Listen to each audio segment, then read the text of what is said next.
Hello guys, I hope all are doing good. Welcome to our daily diaries. So ఇప్పటి వరకు మీరు ఇంకా ఛానల్ని సబ్స్క్రైబ్ చేయకపోతే సబ్స్క్రైబ్ చేయండి and hit the bell icon for the more notification. So ఈరోజు మనం రవ్వ లడ్డు ఎలా చేయాలో చూసేద్దాం. సో రవ్వ లడ్డు కావాల్సిన పదార్థాలు డ్రై ఫ్రూట్స్. ఫస్ట్ అనేది నేను ఇక్కడ డ్రై ఫ్రూట్స్ ఇలాచీ తీసుకున్నా, నెయ్యి తీసుకున్నాను.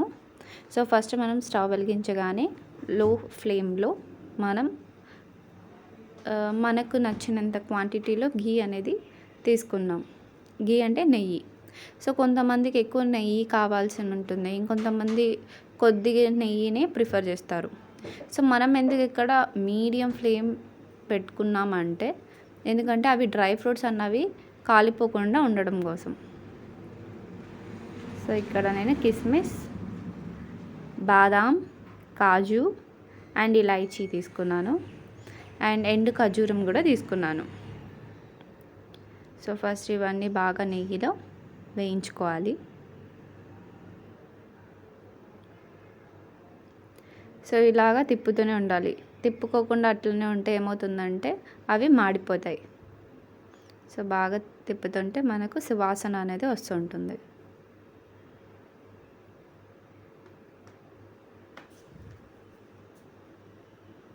సో ఈ విధంగా బాగా వేయించుకోండి. లైట్ కలర్ చేంజ్ అవుతుంటుంది, అప్పుడు మనము స్టవ్ నుండి తీసేయాలి.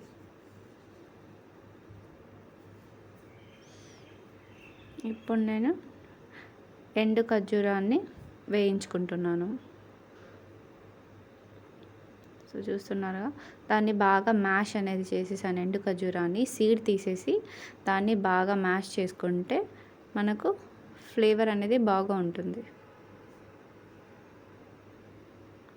సో ఇక్కడ నేను రవ్వ తీసుకున్నాను. మనం వేయించి తీసుకున్న డ్రై ఫ్రూట్స్ యొక్క పెనంలోనే నేను రవ్వని బాగా వేయించుకుంటున్నాను.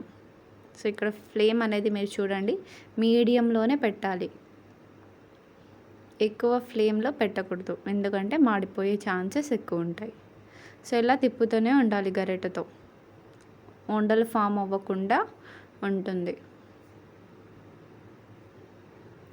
ఆల్రెడీ కింద నెయ్యి ఉంది, నెయ్యి ఉన్న పెనంలోనే వేసుకున్నాను. ఇప్పుడు మనం మిశ్రమాన్ని బయటికి తీసుకొని వచ్చి ఆ పెనంలోనే అంత డ్రై ఫ్రూట్స్ వేసుకోవాలి.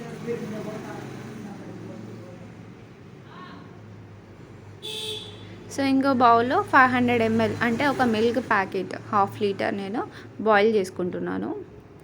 అండ్ ఇప్పుడు చక్కెర మీకు తగిన విధంగా వేసుకోండి, ఎందుకంటే కొంతమంది షుగర్ ఎక్కువ తింటారు, కొంతమంది లైట్ ప్రిఫర్ చేస్తారు. సో అది మీ ఇష్టం, మీ టేస్ట్కి మించి మీరు షుగర్ అనేది తీసుకోండి. నేను ఇక్కడ 1 kg రవ్వ తీసుకున్నాను, 1 ప్లేట్ షుగర్ తీసుకున్నాను. సో డ్రై ఫ్రూట్స్ అన్నిటిని మిక్స్ చేసుకున్నాను. ఇప్పుడు మెల్లిగా పాలని, వేయించుకున్న పాలని వేసుకుంటూ కొద్దిగా కలుపుకుంటూ దాన్ని మనము రౌండ్ ఫామ్లోకి తీసుకొని రావాలి, అంటే ఒక ముద్దలాగా ఫామ్ చేయాలి. ఎందుకు ఇక్కడ నేను కొంచెం పాలు వేయండి అంటున్నానంటే ఎందుకంటే ఒకేసారి వేస్తే అది మొత్తం అబ్జర్వ్ అనేది చేసుకుంటుంది. దానివల్ల మనకు త్వరగా చల్లబడితే మనం దాన్ని ఉండలుగా చేయడం అనేది కష్టం అవుతుంది. అందుకు కొద్దిగా పాలు వేసుకొని కొద్దిగా కలుపుకుంటూ వెళ్ళాలి ఈ విధంగా. సో ఈ ప్రాసెస్ చేసేటప్పుడు కొంచెం జాగ్రత్తగా ఉండండి, ఎందుకంటే చేతులు కాలే అవకాశాలు ఎక్కువ ఉంటాయి. సో చేతికి నూనె వేసుకొని బాగా నూనె కానీ నెయ్యి కానీ వేసుకొని ఇట్లా కలుపుకోండి. నేనైతే నెయ్యి ప్రిఫర్ చేస్తాను, ఎందుకంటే స్మెల్ అనేది వస్తుంటుంది, మంచి స్మెల్ ఉంటుంది. అందుకు ఇక్కడ నేను నెయ్యి యూజ్ చేసుకున్నాను. చూసారా ఎంత బాగా వచ్చిందో. సో ఈ విధంగా మీరు ఇంట్లోనే చేసుకోవచ్చు. ఇక్కడ మీకు రవ్వ లడ్డూలు అనేవి రెడీ అయిపోయాయి. సో ఎమ్మీ డెలిషియస్ లడ్డు చేయడం వెరీ ఈజీ కదా, మరి ఎందుకండి వెయిట్ చేస్తున్నారు? ఈరోజు చేసుకోండి, తినండి అండ్ ఎంజాయ్ యువర్ డే.